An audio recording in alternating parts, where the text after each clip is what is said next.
At this time, if the children want to join Lauren for Children's Church, you can make your way down the hallway with Lauren. And I just want to say Happy Father's Day. Yeah, let's give the fathers a hand this morning for everything they do. I want to go on the record for letting you know that, Ron just finished this series. Hello.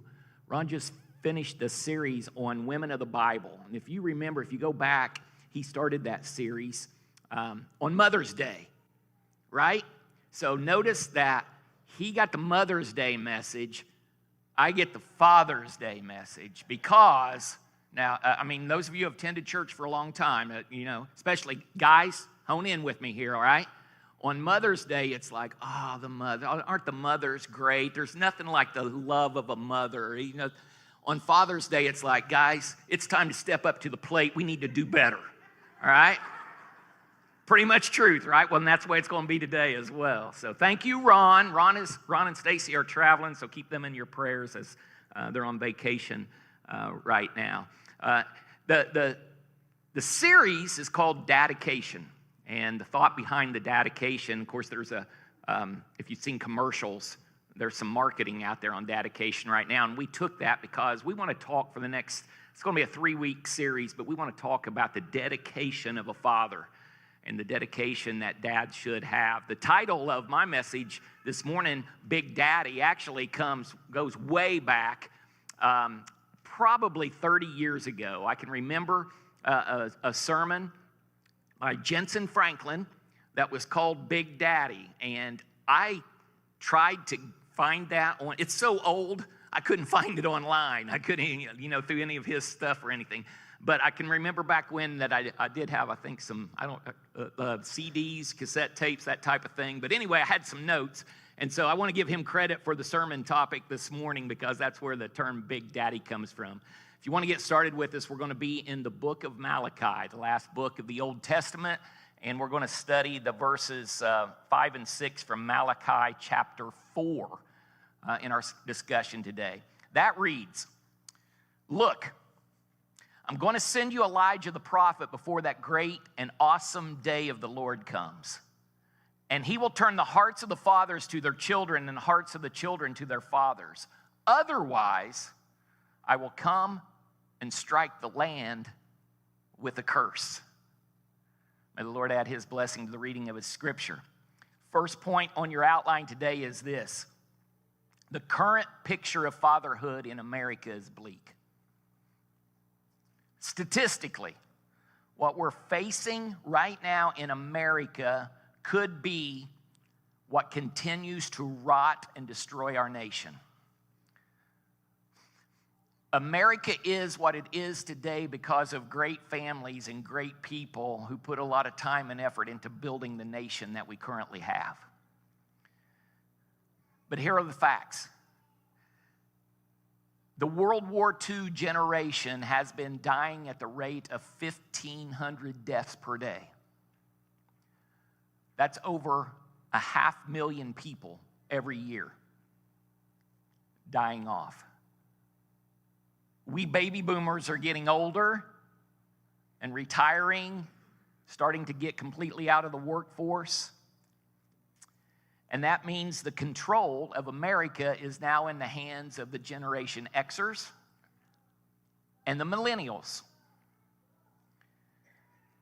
Generation Xers come from a generation where 35% of them are born into the home of a teenage mother without a dad in the home. Let that sink in. Generation Xers, 35%. The millennials, as of statistics from 2001, that increased to 40% of babies born in America are born into the home of a teenage young lady without a daddy in the home. We are approaching nearly 1 in every 2, nearly half of all children being born in America are being born into a fatherless home. In 1965, that's not that long ago to some of us. To others, you don't know what happened in 1965. But in 1965, those percentages were 3% for a white Caucasian family and 24% in the black community. Today, it is 40% in the Caucasian community and 70% in the black community. There was an organization that was started the talk of it in the early 1900s, around 1919, 1920, but there was a part of that organization that was founded in 1939 by a woman. And that organization was called the Negro Project. The purpose of that project was to wipe out, in that day and age, to wipe out the Negro population. That organization today is called Planned Parenthood. And maybe, just maybe, that explains why there are so many more abortions in the black community than there are in the white community, because the roots of that organization that defends the abortion clinics in America and fights for the right for young ladies to have an abortion without even telling their parents, maybe it's because its deepest roots go back to trying to stamp out the black population. That's a phenomenal thing that most people don't know or is not talked about today.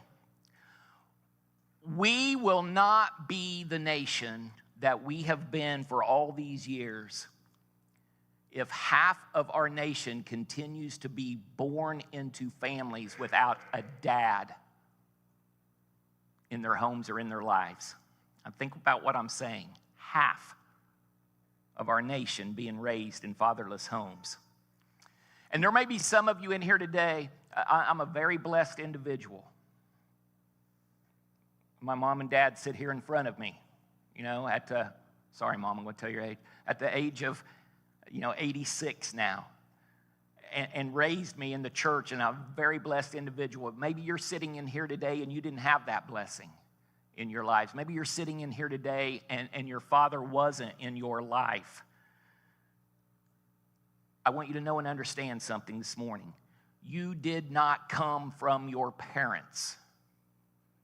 You came through your parents. That simply means that if your father was not there for you, maybe he was everything but a father to you. Maybe you don't even know who your father is. But I believe that you need to hear that you did not come from your father, you came through your father. God put you together. God is the one who made you. He just used your parents to get you here. And even if your father wasn't there, know and understand this. Without the shadow of a doubt, God has a plan for your life and a plan for what he wants you to accomplish for the kingdom. Listen to this. A counselor, full-time counselor in the NBA Association, the National Basketball Association, so professional basketball players, a counselor who works for that association estimates that the basketball players in our professional basketball league have fathered more children illegitimately in the cities that they play in than what they have collectively in their own homes. He went on to say that the paternity suits are so great that these men making multi-million dollars playing basketball are retiring broke. Many of them support kids all over the nation as absentee fathers. Something is happening. Could it be a curse? A curse of fatherlessness on this nation. And with that fatherlessness comes poverty. The curse of poverty. With that fatherlessness in the homes comes crime, comes drugs, comes immorality. Because when the enemy separates the family and the father from the house and the father from the kids, statistically, when the one thing we have learned, with that comes the poverty, crime, drugs, and everything that goes along with that. And that is what we're experiencing in our nation. In Kruger National Park, which is in South Africa, in Kruger National Park, it's the biggest game preserve in the world. And they had a problem. They had too many elephants. And the elephants were killing their vegetation. So they had to do something. The vegetation's being destroyed. So what they decided to do was to separate the older male elephants from the younger male elephants. And what they did was they took the more elderly elephants and just had them put to death. They exterminated them. And they took many of the young male elephants and they moved them to Philipsburg, South Africa, which is about 300 miles away. And when they took the younger male elephants and moved them to Philipsburg, South Africa, it was at a place where there was the biggest population of white rhinos. And the rhinos were on the endangered species list, but it was the biggest population that we had in the world. And when the young male elephants got there, something strange started happening. All of a sudden, the rhinos, they were finding the rhinos dead all over the area. And so they thought that probably there were poachers that were coming in and killing the white rhinos. And so they set up cameras to watch what was taking place. And what they found is there weren't poachers coming in and killing the rhinos. These elephants had gotten together and formed gangs. They had gotten together and they were attacking the rhinos. Even though elephants don't have a natural enemy in their habitat, elephants per se are not aggressive. Elephants are not one to go out and try to go after their prey or whatever. But these elephants had gotten together and formed gangs and were killing the white rhinos. And so here's what they did. They went back to Kruger National Park and they brought some of the older elephants that were still around and they brought them back and brought them to where the younger male elephants were. And when they got the younger elephants back around the older male elephants, they began, and these younger elephants began to learn what it looked like to be more mature from the older male elephants. They began to behave normally. They broke out of their gangs and they stopped killing the rhinos. Could it be that nature's trying to teach us something? Is it any mystery that, especially in our cities, but even in communities like we have today, is it any mystery that we have gangs of young people banding together, going around and doing things, and we have drive-by shootings, and we have crime, and we have drugs, and we have all this immorality, a sense of no morals? Could it be that it's because many of them have no older, mature male in their lives teaching them how to really grow up and behave?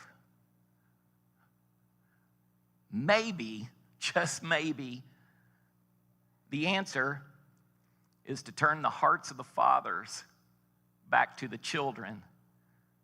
So in turn, the children will turn their hearts back to the fathers.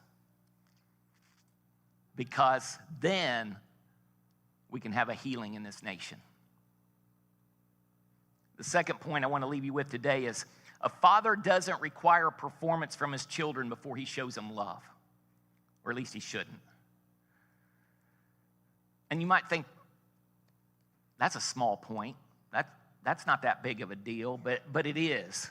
I mean, have we not all seen the stories, read the stories, watched them on YouTube or on the TV? We've all seen stories at these events, these youth events, where some angry parent gets out of hand.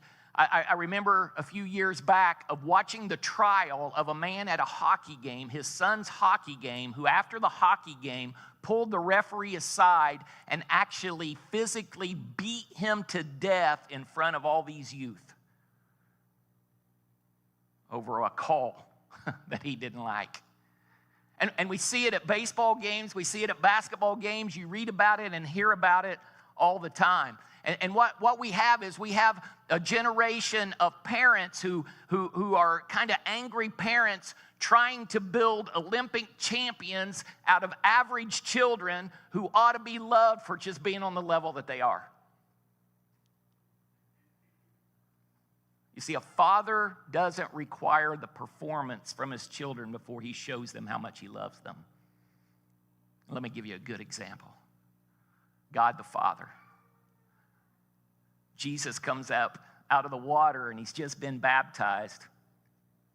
And all of a sudden we hear a voice from heaven, right? God's voice saying, "This is my beloved Son, with whom I am well pleased." Now let me tell you why that's important. When this happened, Jesus was 30 years old. He hadn't started his ministry yet. When God spoke those words, "This is my Son with whom I am well pleased," he hadn't performed the miracles yet. He hadn't healed those people yet. He hadn't raised any of them from the dead yet. He hadn't even called a disciple yet. Had not even begun his ministry. But before he did anything, the Father spoke and said, "You don't have to do anything for me to love you. Yeah, you're going to do great things, and I'm going to love you when you do them." But I think he's telling us as parents and grandparents today that even if you don't perform, even if you don't meet the expectations, even if you're not the best player, even if you're not that Olympic athlete, I still love you, and I want you to know that before you ever begin. That's what God did for Jesus. That's heavy. Because we live in a generation that has regulated our acceptance of our kids by how well they perform. It's kind of a mindset that if you perform, then you'll prove yourself to me and then I can reward you. You don't have to perform. I have a news alert for you. Most kids are not going to be Olympic champions. They're just going to be kids. And they need to be loved just like they are.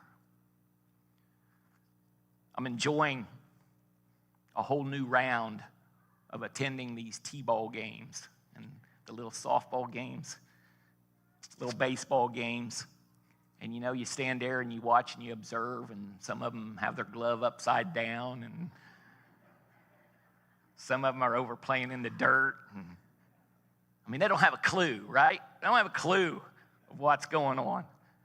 They're on third base, and all they got to do is go from third to home, right? Well, they got to go across to first before they go back to home, and they're all over the place. And it amazes me to watch some of these parents, especially the dads. They got blood in their eyes. And when the ball's hit, all of a sudden you'll hear this voice come out, "Get the ball! Get the ball! Go get the ball!" Just screaming from the side. And the one they're talking to on the field, he doesn't even have his glove on. I mean, he's playing with the clover in the grass. He could care less about what's going on. But Dad's over there going berserk. And don't get me wrong. Don't get me wrong. We need to teach our kids to work hard. We need to teach our kids to try to get better. We need to teach our kids to have benchmarks and goals and work to achieve them. But what I'm saying is, don't get crazy about it. A child needs to know that he or she is not loved according to their performance. They are loved because of who they are and who they belong to, because they're a child of God.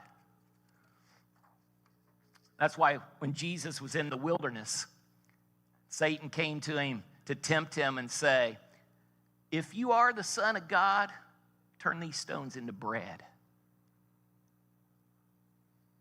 Jesus refused to do it. Did you ever wonder why he might refuse? I mean, he could have. I'll prove the point to you. You know, he could have said, I'll get you out of my way, okay? But he refused to do it. You know why? Because if he had been the example of where he had to perform a miracle in order for him to be accepted, to be the Son of God, then all of us would take it that it was only by our works and what we could do in order to be accepted as well. But he didn't do that. He didn't have to perform to prove who he was. Jesus said, nope. I'm going with what my Father said about me. That's what I'm going to go with. And I don't have to do anything to prove I am who I say I am. My Father's already said it. Parenting is something else. Something else. Can I share with you a story that I came across from the book Chicken Soup for the Father's Soul? It's written by a minister named James Robertson. And he was telling a story about a year when his son was younger. His son's name was Randy, and he was telling a story about when Randy, his son, was playing baseball, and Little League Baseball, and he was having a great year and playing really well and batting over 500, and he was leading the league in home runs. But he said he played for a coach that wanted to play everybody, wanted to have equal playing time with everybody. And he said, more than once, I told him my opinion of that, what I thought about it. And he said I was sending the wrong signals. And he said, as the year came to a close and they voted for the All-Star team, his son made the All-Star team. And of course, they were really happy about that. And the day of the first All-Star game, he was running late to get to the ball diamond. And as he's approaching the ball diamond with a little bit of anxiety, he's looking around on the field. He saw that his son's team was on the field, and he's looking around, and he didn't see Randy anywhere. And all of a sudden, he looks in the dugout, and they only had 10 players. But all of a sudden, he looks in the dugout, and Randy is the one player who's sitting on the bench not starting the game. And his thought process was, what in the world is going on? I mean, he's the leading hitter in the league. He's hit more home runs than anybody. Why in the world would my son be on the bench? Does his coach does he not want to win? And then he said, for once in my life, I got it right. He said, I walked over to the dugout because I knew Randy would be worried about what Dad thought about all of this.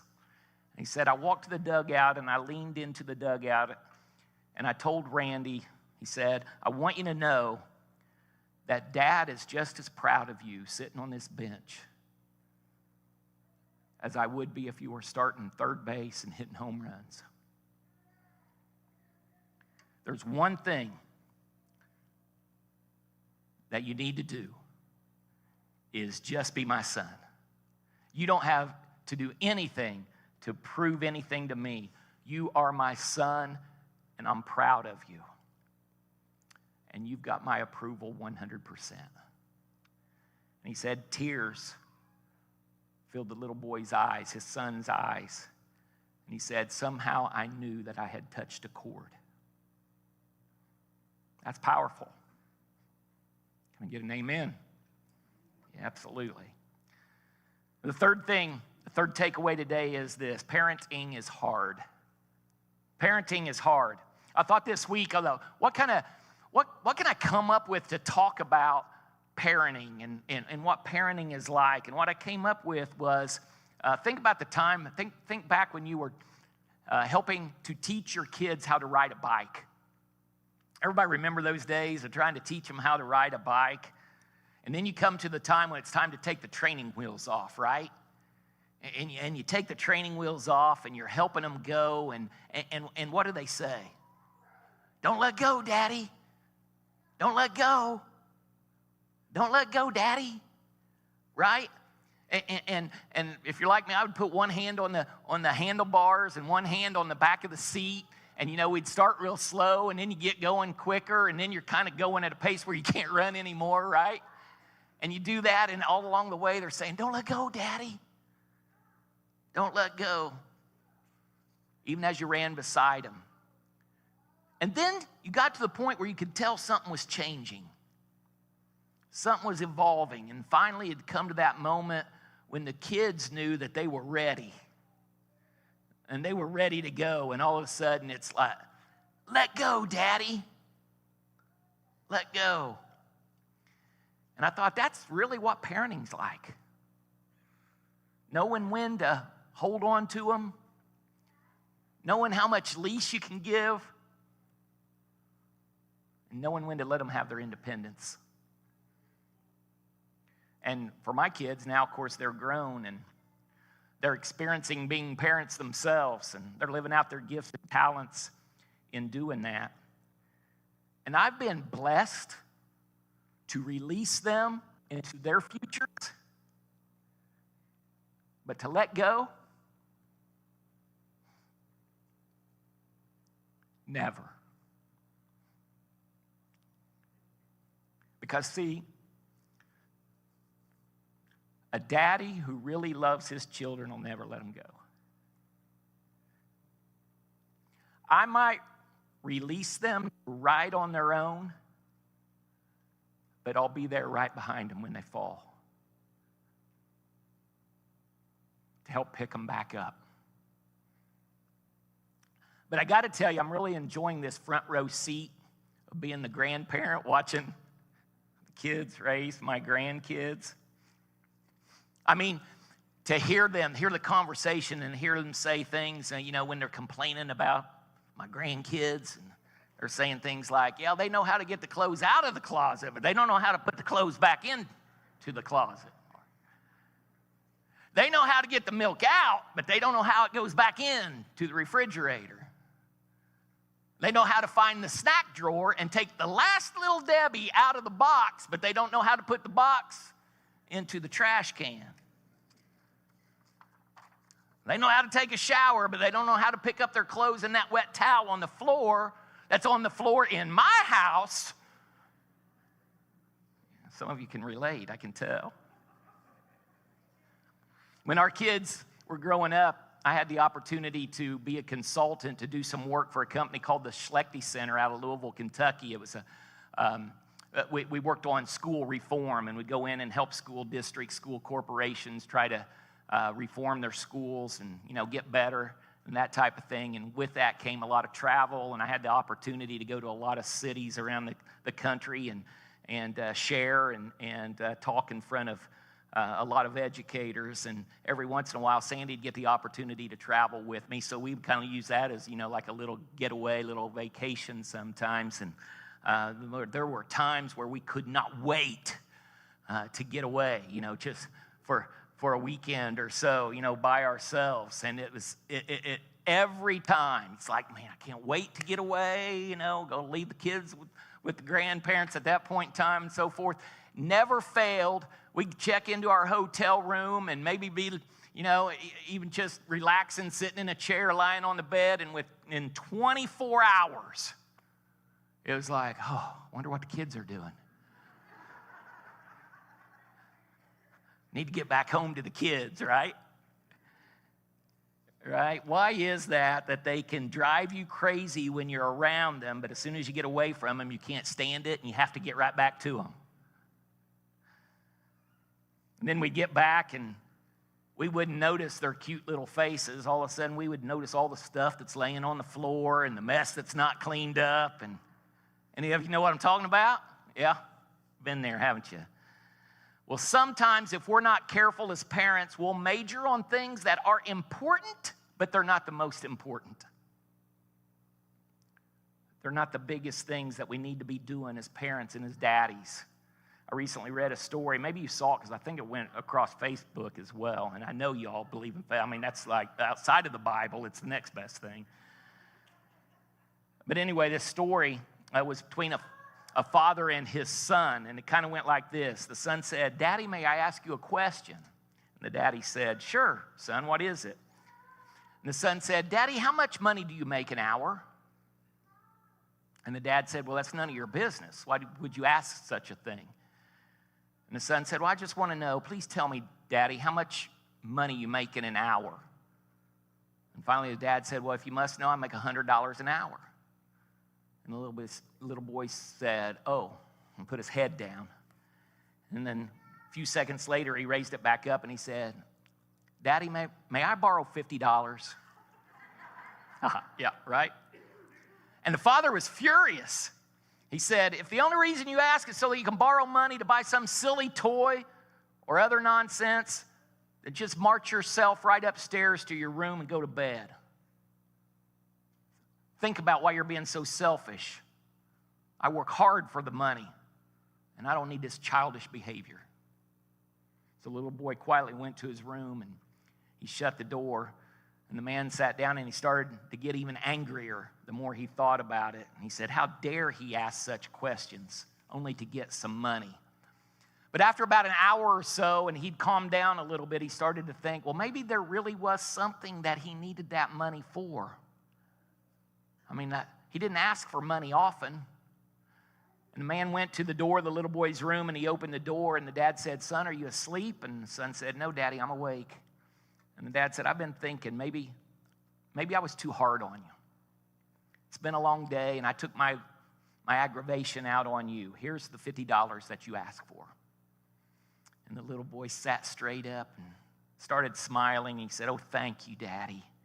And then he reached under his pillow, and he pulled out some crumpled bills that was under his pillow. And the man saw that the boy already had money, and then he started to get angry again. The little boy slowly counted out his money. And then he looked up at his father, and his father said, "Why do you want $50 if you already have some money?" And the son said, "Because I didn't have enough, but now I do. Daddy, here's $100. Will you come home early tomorrow? I want to play with you." The father was crushed, and he put his arms around his little son and begged for forgiveness. See, life's short, isn't it? Life is so short, and we shouldn't let time slip through our hands or through our fingers without spending the time with those who mean the most to us. Before we know it, they'll be gone. The kids will be grown, and they'll be out on their own. And maybe, just maybe, it's time for the fathers to turn their hearts back to the children.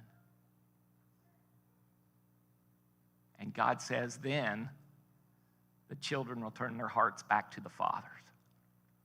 Because here's what I know. God can fix it. God can fix it. And it's my prayer that we as dads and granddads and great-granddads, or wherever we stand in all of that, is that we don't mess it up. I'm going to do something right now as we get ready to close. I was going to have the fathers bring their kids up here. I know most of them are in children's church and stuff. But if you are a father of any kind, I want you to stand up right now. I want all fathers, if you're a father, have been a father or whatever, stand up right now, and I want to pray for you and pray with you.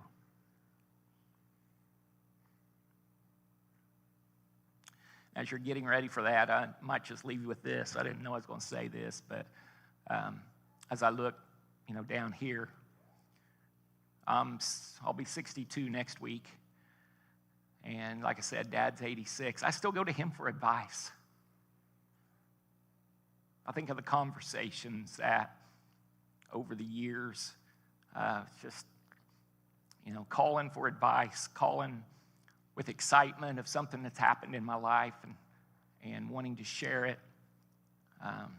Got this job. This happened with the kids. Just so many things of, a couple of them that's just like, why did he not kick me out of the family? I don't know. You know, like the time the time I'm on scholarship to play baseball at West Virginia University, but Sandy's at Georgetown College, and I call home and say, hey, I'm just gonna get rid of that scholarship, and I'm gonna withdraw and go to Georgetown to be with Sandy instead of continuing on it. He didn't scold me; just let it all play out. Or even the time after 27 years in public education, a great job, assistant superintendent, Jennings County, made good money, and called and said, hey, Dad, Ron Bridgewater called me and wanted to know if I'd come talk to them about being the administrator at Columbus Christian School. All right. God will work that out. And now, I probably shouldn't tell it. You're probably going to get mad. Or the time, okay, so I became a head basketball coach at the age of 26. Pretty young. And I went to Waldron, was head coach at Waldron, and in the 3 years we were there, we got to be where we were pretty good. But one night we were playing Whiteland. Now, Whiteland's a pretty big school compared to Waldron's 1A, Whiteland's 4A, right? And, man, we were competing. We were right there with them. And it was a real competitive game, and it was getting pretty rough. I don't think Whiteland liked the little Waldron playing with them so tough, and so they started trying to beat us up a little bit. And they took one of our kids and just threw him out of the corner of the gym, you know, up into the bleachers, the wall there or whatever. And so it's getting kind of crazy. So I'm throwing a fit, you know, young coach throwing a fit. And so I'm out on the court, and I'm getting in the referee's ear, and, you know, you didn't call, you know, anything or whatever, and the fans are getting into it, and the next thing I know, there's money being thrown on the court. You know, kind of goes back to those stories earlier, right? There's money being thrown on the court, and it just, you know, of course I get a technical, I get teed up, whatever, and the game's over, and I come in Monday morning, and the principal calls me in, and he said, Kendall, I'm going to have to suspend you. I'm like, suspend me? He's like, yeah, I mean, you were inciting a riot. The crowd was going nuts. I'm like, well, all right, I'm 20, by this time, 27, 28. I don't know what, I'm young. What do I do? I've never been suspended, you know, before from anything or whatever. So I thought, I'm going to call Dad. He's on the school board at Jennings County. I mean, he'll give me advice, right? I mean, I don't know what I'm supposed to, what if the board gets involved or whatever? So I call home, and I'm explaining to Dad that he was at the game. And I'm like, Dad, I got called in, you know, this morning, and the principal suspended me. And I don't think we'll have to miss any games, but I can't be at practice all week. And they're worried about what the newspapers are going to say about this and whatever. I'm like, what do you think I should do? And my dad, who is as calm a guy as you ever want to be around, said, Kendall, I don't know what happened. He said, you know, that the game was getting out of hand, and you went out there, and everybody started yelling and everything, and the next thing I know, my hand just came out of my pocket, and the money went out there on the floor, and I'm like, Dad, you're the reason I got suspended.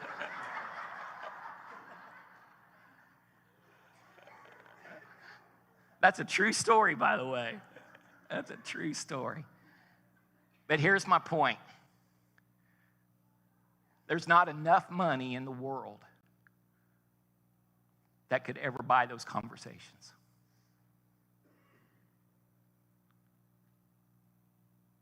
Not enough money in the world to take those phone calls or that advice away.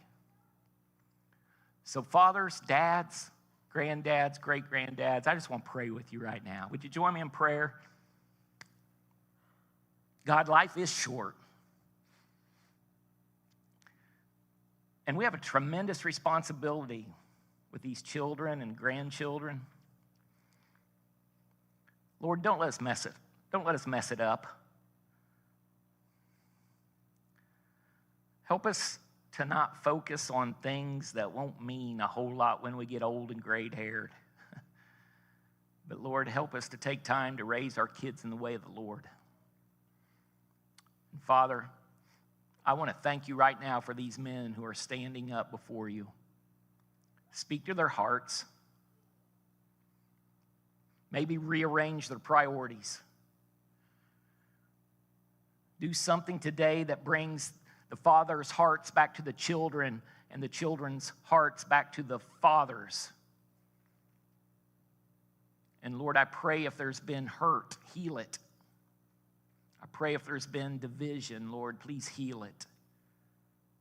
And let us all be the men that you have called us to be. Help us all to lead our families to honor you. And we pray it all in Jesus' name. Amen.